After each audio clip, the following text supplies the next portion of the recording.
kita lihat arti daripada kehidupan kekal itu, kita akan pelajari ada sesuatu yang dapat kita nikmati saat ini. Seperti Yesus telah datang, dia memberikan apa? Contoh kenikmatan dalam satu hubungan dengan dia. Apa contohnya? Kenapa saya katakan ini? Karena kalau kita nanti pikir, fokus kehidupan kekal itu kan nanti menjelang kedatangan Yesus kedua kali.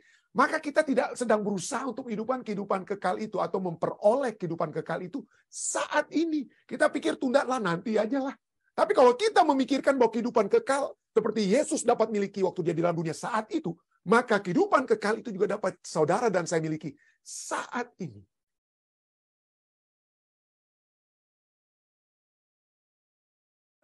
Kenapa kita saat ini masih bisa apa? Mungkin orang bertanya, kok ini orang-orang Kristen ini kok ada orang yang ya bagi orang ateis ya, seperti kita sudah katakan tadi. Bagi para ateis itu ini percuma, mau percaya buku kuno, ya, mau percaya buku kuno, mau memberikan apa?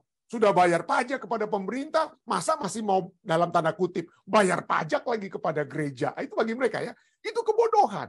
Kebodohan untuk menjadi orang percaya bagi orang-orang ateis, bagi orang-orang dunia. Ya. Jadi bagi mereka itu hiduplah, nggak perlu pikir-pikir panjang tentang kedatangan Yesus yang kedua kali. Nikmati hidupmu saat ini. Ya. Kawin-mawinlah kamu, katanya. Ya, Richard Dawkins dan lain sebagainya itu. Waduh, bagi mereka kehidupan itu hanya saat ini. Tapi kenapa sampai saat ini masih ada orang-orang, umat-umat Tuhan yang menyebut dirinya pengikut Tuhan, yang tetap bertahan? Itu kenapa kita masih bisa bertahan? Kenapa saudara dan saya masih ada? Dia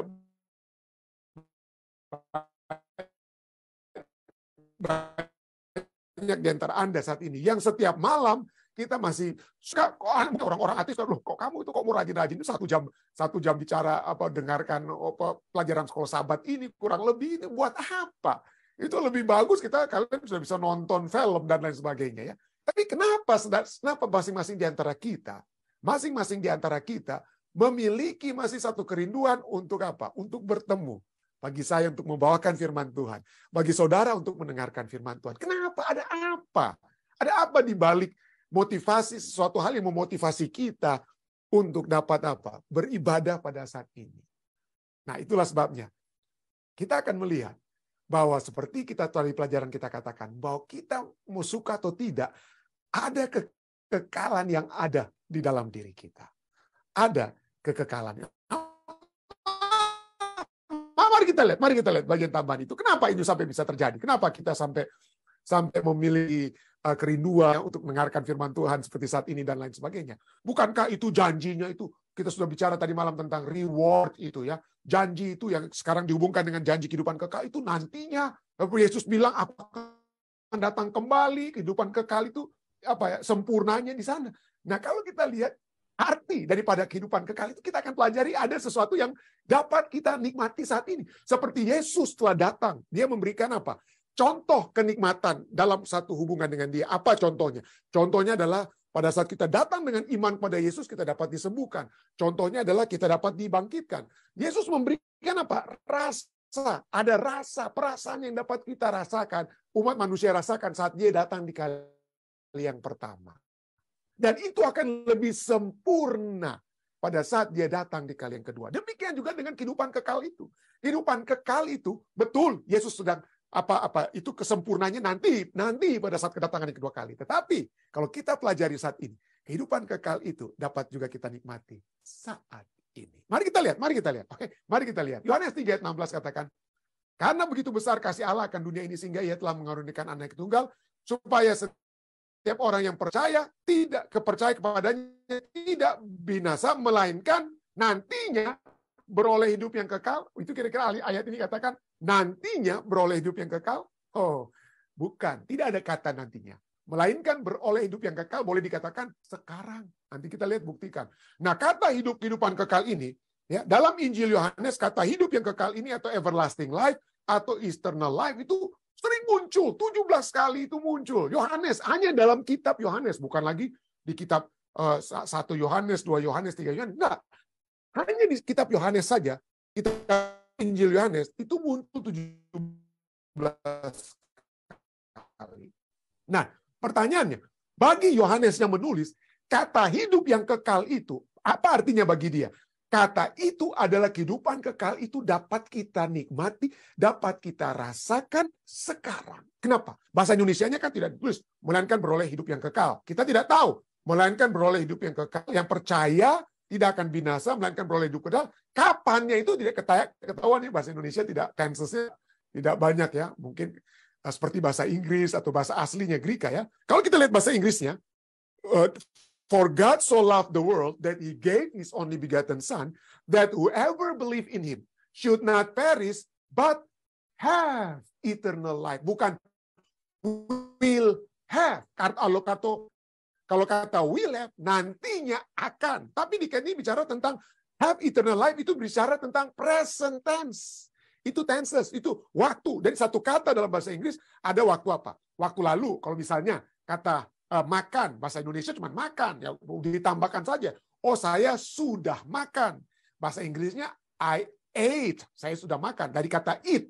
Kalau saya hari ini makan, maka saya katakan bahwa saya sedang makan. Kalau sekarang saya sedang makan. Kalau nantinya untuk future, masa depan, saya akan makan. Kita kata makan itu tidak berubah-berubah ya bahasa Indonesia. Tapi kita yang tambahkan sudah makan, sedang makan, akan makan. Itulah bahasa Indonesia. Tapi kata itu sendiri tidak ada. Tapi bahasa Inggris, setiap kata itu, verb itu, satu kata kerja itu ada dia punya past tense, present tense, dan future tense. Nah, kata yang digunakan di sini adalah present tense untuk waktu sekarang. Jadi dengan setiap orang yang percaya kepada Yesus, kepadanya tidak binasa, melainkan beroleh hidup yang kekal sekarang. Itu bahasa Inggrisnya jelas sekali ya, bahasa Grekanya. Whoever believe in him should not perish but have, bukan will have, tapi have, sekarang memiliki kehidupan kekal tersebut. Jadi hidup yang kekal itu bagi Yohanes, penulis kitab Injil, sesuatu yang dapat saudara dan saya miliki saat ini. Dapat kita miliki saat ini. Ya. Itulah sebabnya Yohanes 5:24 misalnya ya. Yohanes 5:24 bukan berbicara tentang future, tapi saat ini. Aku berkata kepadamu, sekali lagi kata kehidupan yang kekal itu muncul ya. Dari 17 kali, ini kali-kali berikutnya ya. Aku berkata kepadamu, sesungguhnya barang siapa mendengar perkataanku. Jadi firman Tuhan itulah yang membawa kita untuk melihat kekekalan Tuhan. Ya, yang menumbuhkan terus kekekalan, ya, menumbuhkan pengharapan. Itulah sebabnya. Banyak di antara kita yang dikuatkan. Ada orang yang pernah memberikan kesaksian. Aduh pendeta, kalau saja saudara saya, kalau saja kekasih saya, suami saya, istri saya, kita selalu bersama-sama kita mempelajari pelajaran firman Tuhan ya, seperti yang pada saat masa pandemik. Puji Tuhan untuk pandemik ya, karena disitulah kami di Jemaat Vistak memulaikan acara ibadah kita, dan bukan hanya Jemaat Vistak. Saya tahu di Indonesia kemudian memulaikan banyak acara-acara ibadah. Ya ada dari Hope Channel lebih banyak, lalu dari Colorado juga Pendeta Praban ya, bahas pembahasan firman Tuhan, dan itu membawa orang membawa orang memiliki kesempatan yang indah di masa pandemik dan kemudian sesudah pandemik ya. Kan itulah ya. Karena adanya apa? Rupanya firman Tuhan ya. Firman Tuhan inilah yang membawakan satu pertumbuhan kerohanian. Kekekalan itu dihidupkan karena adanya pengharapan demi pengharapan yang telah dinyatakan. Sehingga mereka kata, kalau saja pasangan saya, suami, kekasih, anak itu, kalau kita sama-sama waktu itu ya masih mendengarkan firman Tuhan, begitu indah firman Tuhan itu dalam kehidupan itu. Tapi ya mungkin di hal itu dinyatakan pada saat pasangan atau apa itu tidak lagi bersama-sama pada saat ini ya, untuk satu dan lain hal. Tapi itu poinnya, bahwa barang siapa dikatakan, ya Yohanes kata, Yesus berkata, barang siapa mendengar perkataanku dan percaya kepada dia, percaya kepada Allah yang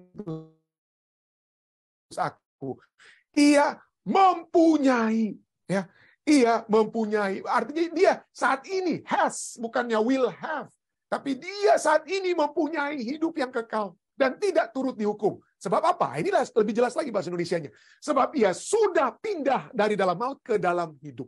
Kalau saudara dan saya mendengarkan firman Tuhan saat ini, dan percaya kepada Allah kita, saat ini, kita mendengarkan dan kita percaya saat ini, maka kita mempunyai hidup yang kekal. Firman Tuhan yang katakan, kita tidak diturut dihukum. Kita bukan hanya Kenapa kita mempunyai hidup yang kekal? Karena kita pada saat kita percaya kepada Tuhan melalui firman-Nya, maka kita bukan akan pindah, sudah pindah ke dalam hidup, but has passed from death into life. Ya. Jadi hidup yang kekal bagi Yohanes adalah sesuatu yang dapat kita miliki saat ini. Ya. Saat ini. Dan itu dapat kita peroleh bagaimana ya? Dikatakan itu sesungguhnya barang siapa mendengar perkataanku, percaya pada Dia yang mengutus aku, ia mempunyai. Jadi itu semua dalam satu ruang lingkup. Ya. Pada saat kita mendengarkan firman Tuhan, mendengarkan firman Yesus, dengan kata lain, pada saat kita lebih memiliki satu persahabatan yang erat dengan Allah. Ya. Jadi hidup yang kekal bagi Yohanes, mari kita lihat pertumbuhan daripada perkembangan daripada ide tentang hidup kekal ya. Hidup yang kekal bagi Yohanes adalah sesuatu hubungan yang dapat kita miliki saat ini.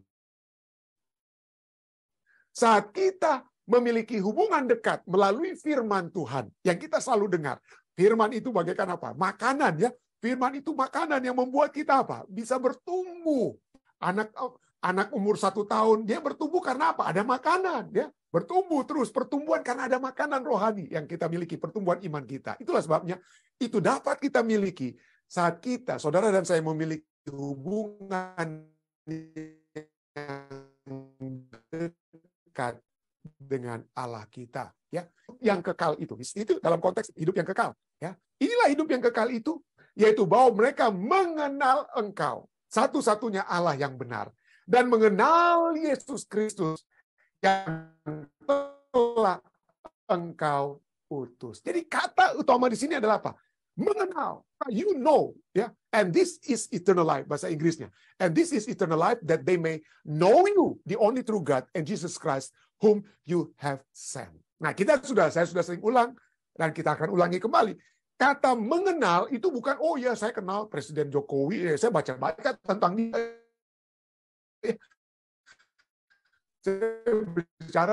Saya kenal Presiden Jokowi, ya saya baca. Mengenal itu bukan dari pengenalan buku tentang itu ya. Nah, kata mengenal, to know, dalam bahasa bahasa Ibrani itu lalu kita sudah pernah bahas, yada ya. Bahasa Grekanya adalah ginosko. Arti ginosko adalah mengetahui, mengenali, memahami dalam kata apa? Melalui pengalaman langsung dan pribadi. Bukan pengalaman berdasarkan buku ya. Bukan, tapi pengalaman yang apa?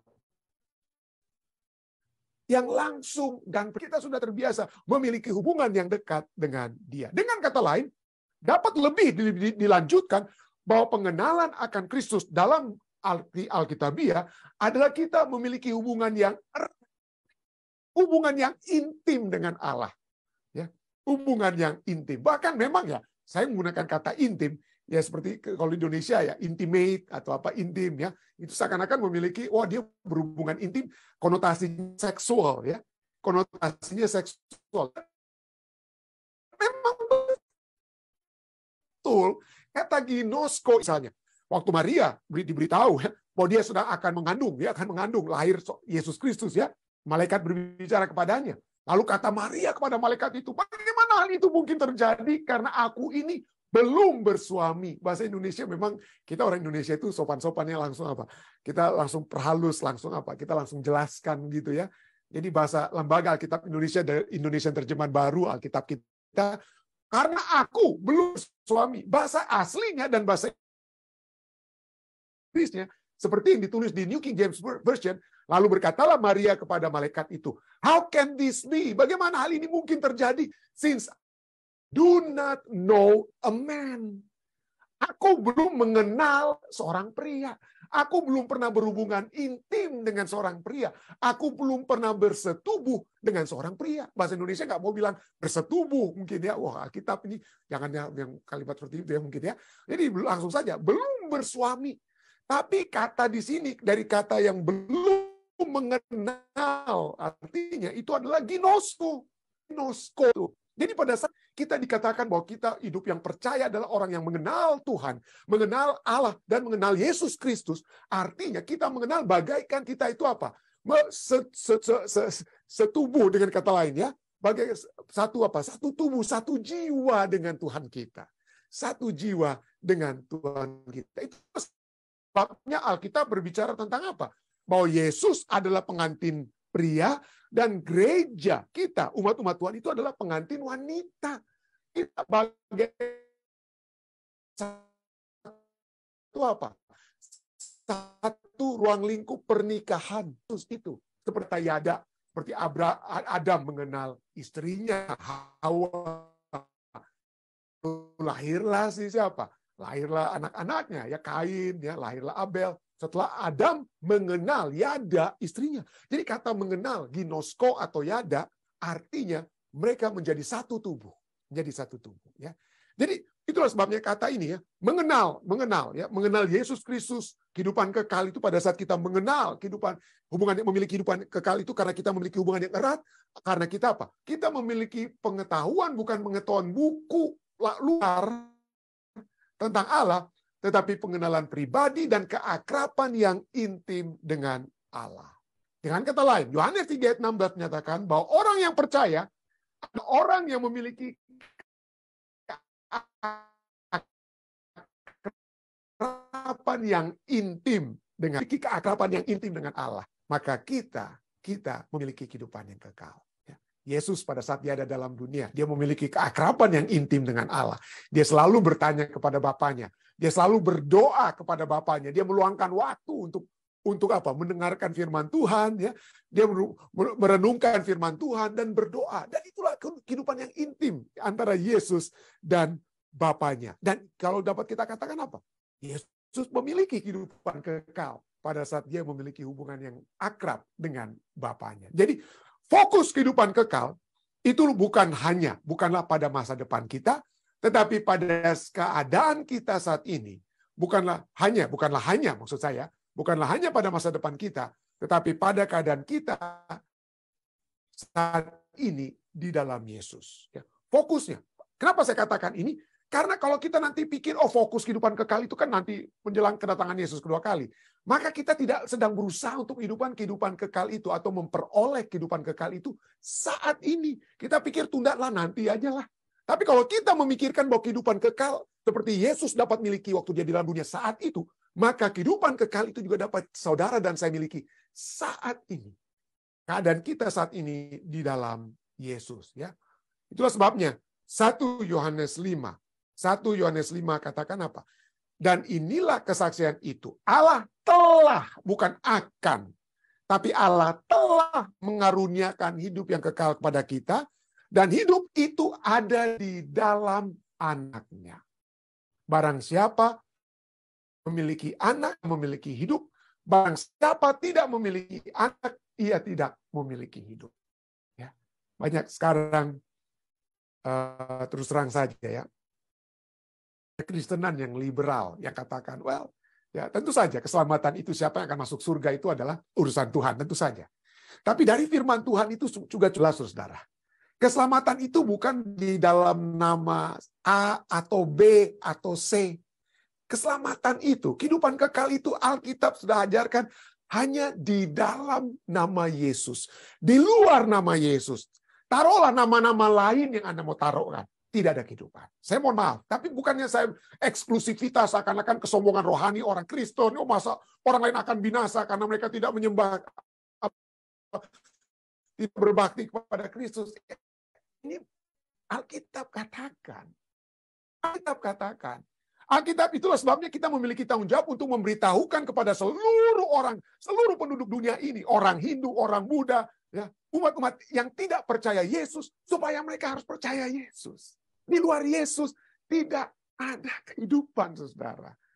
Ini Alkitab yang katakan, bukan saya pendeta Advent yang Anda pikir, kesombong sekali ini orang Kristen Advent ini di luar Kristus, masa nggak ada kehidupan. Ini Alkitab yang katakan. Itulah sebabnya Yohanes 14 ayat 6 katakan, kata Yesus kepadanya, ya, kepada pada muridnya ya, akulah jalan dan kebenaran dan hidup. Tidak ada seorang pun yang datang pada Bapa kalau tidak melalui aku. Tidak ada seorang pun yang dapat masuk ke dalam kerajaan surga, bertemu dengan Bapa kalau tidak melalui Yesus, yang adalah jalan kebenaran dan hidup. Bahasa Inggrisnya lebih jelas. Kenapa? Bahasa Inggris dan bahasa Grekanya lebih jelas. Kenapa? Karena Yesus berkata, I am the way, I am the truth, I am the life. Kata the adalah definite article. Artinya, boleh dikatakan satu-satunya jalan, satu-satunya kebenaran, satu-satunya kehidupan. Bukan satu kehidupan. Jadi Yesus tidak katakan, aku adalah satu jalan, aku ada satu kehidupan, aku adalah satu kebenaran. Artinya kalau Yesus hanyalah satu jalan, satu kebenaran, satu kehidupan, berarti ada satu kehidupan lainnya, ada satu jalan lainnya. Yesus katakan tidak ada jalan lain. Ini Yesus katakan. Tidak ada jalan lain. Tidak ada seorang pun. Itulah sebabnya dikatakan tidak ada seorang pun yang datang pada Bapa kalau tidak melalui aku. Aduh pendeta, ada begitu miliar orang-orang yang tidak percaya Yesus. Kalau kita, itulah sebabnya kita harus bawakan kabar ini kepada mereka. Kepada miliar-miliar demi miliar orang. Supaya mereka mendengarkan tentang Yesus, dibawa kepada Yesus, menerima Yesus. Supaya mereka tidak binasa. Kenapa? Mereka sudah mendengarkan tentang Yesus, mereka tolak. Maka yang hanya masuk ke dalam bahtera, hanya 8 orang, saudara. Dan mereka lah yang percaya. Percaya untuk masuk ke dalam bahtera. Jadi itulah ya, itu poin pertama. Jadi apa itu kehidupan kekal? Kehidupan kekal adalah sesuatu yang dapat kita peroleh saat ini. Di dalam Yesus. Kita dapat alami di dalam Yesus saat ini. Nah, seperti apa itu? Oke, kita hidup dalam Yesus. Apa itu artinya? Oke, kita pertanyaan berikutnya. Oke, puji Tuhan, saya sudah percaya. Ya, saya sudah percaya kepada Yesus. Saya sudah menerima Dia. Apa manifestasi? Apa satu kehidupan erat di dalam Kristus saat ini? Atau dengan kata lain, bagaimana kita mengetahui kita memiliki keintiman dengan Kristus? Artinya dengan kata lain, bagaimana kita mengetahui bahwa Kristus adalah suami kita. Kita gereja adalah istrinya. Bagaimana caranya kita mengetahui? Roma 8 ayat 1, bahasa Indonesianya, Alkitab bahasa Indonesianya seperti ada manuskrip bahasa Inggris ya. Hanya dipotong di ayat sampai dengan pernyataan ini saja. Demikianlah sekarang tidak ada penghukuman bagi mereka yang ada di dalam Kristus Yesus. Ini juga muncul di New International Version dan lain sebagainya. Tapi kalau Anda membaca New King James Version, ada kata tambahan. Ya, itu manuskrip yang tua. Jadi ada yang katakan, wah ini kenapa itu sampai dihilangkan? Apakah Alkitab itu tidak sempurna? Kita tahu ya pada saat Alkitab itu ditulis, dulu tidak ada apa yang Yesus katakan itu tidak ada yang langsung record, lalu mereka catat begitu saja. Langsung dari recorder itu langsung ada mesin ketik, lalu semuanya manuskrip itu langsung apa sama semua ya, karena ada publishing house-nya ya, ada satu penerbit yang menerbitkan perkataan Yesus. Tapi zaman dahulu bukan, kitab demi kitab itu bukan seperti kita sekarang, udah ada satu penerbit semuanya sama dari A sampai Z, kata-katanya sama. Dulu ada penulis yang menulis, sehingga satu kitab ada satu penulisnya, kita disalin, ada penyalin ya. Jadi ada manuskrip ada 5.000-an manuskrip, ada kurang lebih 5.000-an manuskrip ya, perjanjian baru ada manuskrip. Jadi ada manuskrip yang menulis lengkap, ada yang tidak lengkap. Kenapa dikatakan tidak lengkap? Ya karena intisari apa yang dikatakan, yang dilengkapkan, dibuat lengkap, misalnya dalam New King James Version, itu juga muncul di ayat-ayat berikutnya, sehingga bagi New International Version, mereka melihat satu manuskrip yang lain, mereka tidak lagi taruh seperti yang ditaruh di King James Version. Itulah sebabnya Alkitab bahasa Indonesia tidak mengikuti seperti yang di New King James Version, tapi mengikuti manuskrip lain seperti yang diikuti oleh New International Version dan lain sebagainya. Jadi bahasa Inggrisnya, kalau untuk New King James Version katakan apa? Therefore, there is therefore now no condemnation to those who are in Christ Jesus. Sama seperti bahasa Indonesia, titik di situ, itu sama. Tapi manuskrip yang dikutip oleh New King James Version ada tambahannya, itu apa? Who do not walk according to the flesh, but according to the Spirit. Jadi kalau di bahasa Indonesia kan, ini artinya, demikianlah sekarang, tidak ada penghukuman bagi mereka yang ada di dalam Kristus Yesus, yang tidak berjalan menurut daging, tetapi menurut roh. Ya, tidak berjalan menurut daging atau tetapi menurut roh. Jadi kehidupan kekal itu adalah pada saat kita tetap mengakui Yesus sebagai suami kita. Kita, gereja, sebagai istrinya. Kita tetap setia. Ya. Kita tidak main-main. Kita tidak lari main buat serong dengan keinginan-keinginan duniawi kita. Fokus kita hanya kepada apa? Pasangan kita. Dengan kata lain. Yang kita tidak berjalan menurut daging, keinginan duniawi, tapi menurut roh. Dan inilah sebabnya bahasa Indonesia kemudian lebih menjabarkan ya bahwa kehidupan kekal saat ini adalah kehidupan keintiman dengan Kristus, hidup menurut roh dan hidup bukan menurut apa? Daging atau keduniawian. Ya, misalnya Roma 8 itu yang tadi kita sudah baca ayat 1 ya. Itu kemudian berbicara seperti sebagainya, tapi Roma 8 ayat 6 sampai 8 lebih menjelaskan tentang keinginan daging itu ya. Roma 8 ayat 6 sampai 8 katakan apa? Karena keinginan daging adalah maut, tetapi keinginan roh adalah hidup dan damai sejahtera. Ya, keinginan roh adalah hidup dan damai sejahtera. Kehidupan kekal dengan kata lainnya. Sebab keinginan daging adalah perseteruan dengan Allah karena ia tidak takluk kepada hukum Allah. Hal itu memang tidak mungkin baginya. Ya, mau menurut hukum Tuhan gimana saya mau? Saya lebih suka bersinah saya daripada menurut firman Tuhan. Enak saya kalau bersinah. Ya, enak bagaimana? Ya. Tapi itulah yang diinginkan oleh orang-orang duniawi ya. Bahwa dia tidak takluk kepada hukum Allah, dan hal itu tidak mungkin baginya, karena keinginannya hanya keinginan daging. Ayat 8. Mereka yang hidup dalam daging, tidak mungkin berkenan kepada Allah.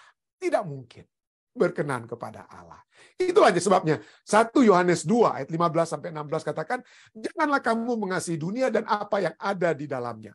Sebab semua yang ada di dalam dunia, yaitu keinginan daging, dan keinginan mata, serta keangkuhan hidup, bukanlah berasal dari Bapa, melainkan dari dunia. Dan kalau kita lihat, kita banyak di antara kita semua pernah muda. Kita semua pernah memiliki keinginan daging. Waktu saya muda, orang tua saya bicara apa, pendeta-pendeta bicara apa, mana mau saya mau dengar. Yang saya mau keinginan saya. Apa yang saya rasa akan menyenangkan hati saya, itu yang saya buat. Tapi semakin saya bertumbuh ya, semakin saya tua, saya lihat kesenangan yang dunia tawarkan ini, itu tidak membawakan, itu mungkin hanya memberikan kesenangan sementara, dopamin yang keluar dalam pikiran, enak, nyaman, mungkin 1 hari atau 1 menit, 2 menit, 1 hari enak, tapi sesudah itu hilang. Lalu kita ingin cari lagi keinginan daging tersebut, keinginan duniawi kita ingin isi lagi. Kita sudah bahas ya tentang apa? Tentang hedonistic treadmill. Kita ulang-ulang ya, bahwa apa yang ditawarkan dunia, apa yang kita inginkan dunia itu bagaikan hedonistic treadmill. Kita berada dalam alat olahraga treadmill itu, kita lari, padahal kita lari di tempat, itu putar-putar saja. Kenapa? Karena keinginan demi keinginan itu tidak akan pernah memuaskan kita. Ya, memuaskan kita tidak. Bersinah. Anda suka dalam bersinah?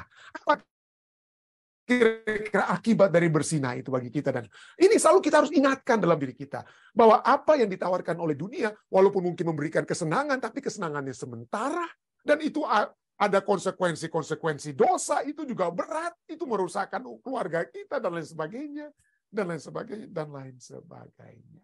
Itulah sebabnya Charles Spurgeon, dikatakan, kita sudah sering baca kutipannya daripada Charles Spurgeon, ya, dikatakan apa? Jiwa saya telah belajar lebih sepenuhnya dari sebelumnya. Pada hari ini, dikatakan apa ya? Bahwa tidak ada kepuasan yang dapat ditemukan dalam hal-hal duniawi. Tidak ada kepuasan. Sementara, yes, enak sementara. Aduh, senang saya dapat memperoleh sesuatu ini. Tapi sudah itu, aduh, hilang kepuasan tersebut. Ya. Hanya Tuhan, dikatakan. Hanya Tuhan, God alone, can give rest to my spirit. Hanya Tuhan saja yang dapat memberikan ketenangan bagi roh saya. Waktu saya muda, saya senang mendengar, waktu itu saya senang mendengarkan lagu dari Rolling Stones ya, waktu masih di Mesir. Salah satu lagu Rolling Stones yang saya suka adalah yang berjudul I Can Get No Satisfaction. Ya, I can get no. Saya tidak dapat memperoleh kepuasan. I try and I try and I try. I can get no satisfaction. Mick Jagger nyanyikan ya. Itulah dunia.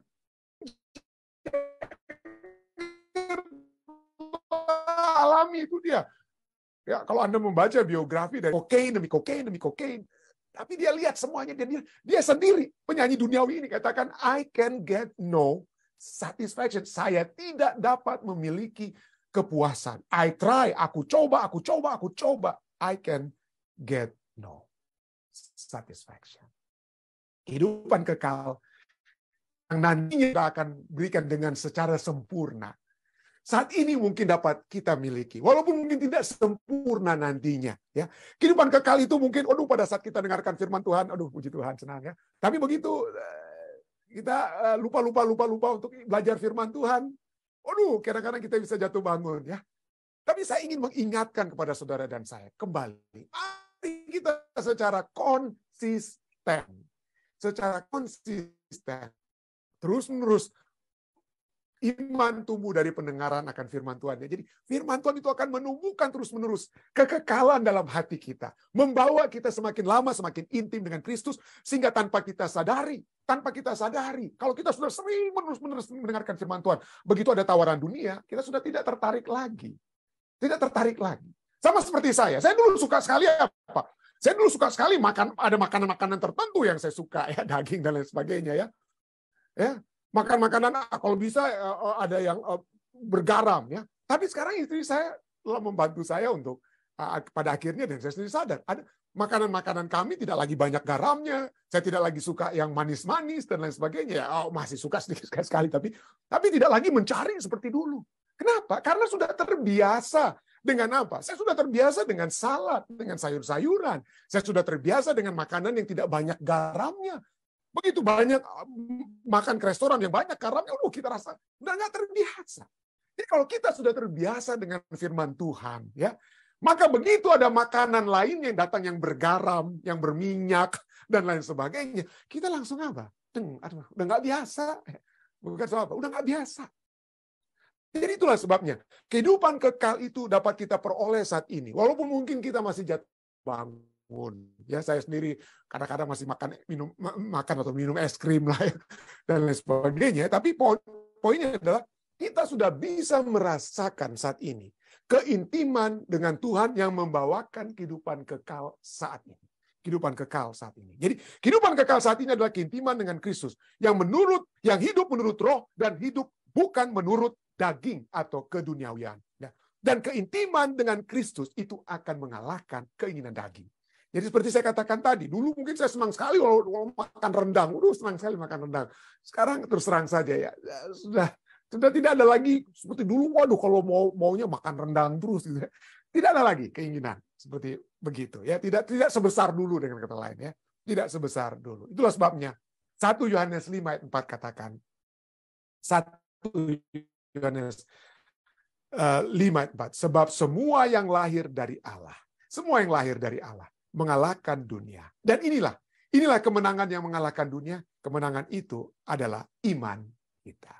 Jadi marilah kita semua tetap berada secara konsisten dalam satu hubungan yang intim dengan Tuhan. Kerinduan untuk mendengarkan firman Tuhan. Ya. Untuk merenungkan firman Tuhan. Jangan hanya mendengarkan, tapi merenungkan. Membaca juga ya. Dan mengaplikasikan firman itu dalam kehidupan kita. Maka dikatakan apa?